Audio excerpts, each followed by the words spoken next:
જો તમે packaged foods ખાઓ છો તો આ વિડીયો જોવાનું ચૂકતા નહીં, કારણ કે ICMRનો એક રિપોર્ટ સામે આવ્યો છે જેમાં તેમણે એલર્ટ કર્યા છે દરેક લોકો. પેકેજ્ડ વસ્તુઓ પર ફૂડ લેબલ જે લગાવવામાં આવે છે તે ભ્રામક હોઈ શકે છે, એટલે કે એ તમને મિસગાઈડ કરતા હોઈ શકે છે. ટોચની આરોગ્ય સંશોધન સંસ્થા એટલે કે ICMR જે ગ્રાહકોએ માહિતી ધ્યાનથી વાંચવી જોઈએ તેવું કહ્યું છે. ઘણા ખાદ્ય પદાર્થો જે ખાંડ મુક્ત હોવાનો દાવો કરે છે તે ખરેખર ચરબીયુક્ત હોઈ શકે છે. તેવી જ રીતે મોટાભાગના તૈયાર ફળોના રસમાં માત્ર 10% જ ફળોનો પલ્પ હોઈ શકે છે.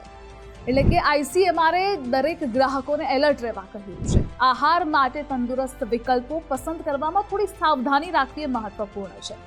ICMRની આહાર માર્ગદર્શિકામાં તેણે પ્રોટીન સપ્લિમેન્ટ્સથી થતી આડઅસરો વિશે પણ પહેલા ચેતવણી આપી હતી અને એવું જણાવ્યું હતું યુવાનો પોતાનું શરીર બનાવવાની ઈચ્છામાં જાણી અજાણી પ્રોટીન પાવડરના નામે એવી વસ્તુઓનું સેવન કરી રહ્યા છે જે શરીર માટે હાનિકારક છે. આ રિપોર્ટ અગાઉ આવ્યો હતો.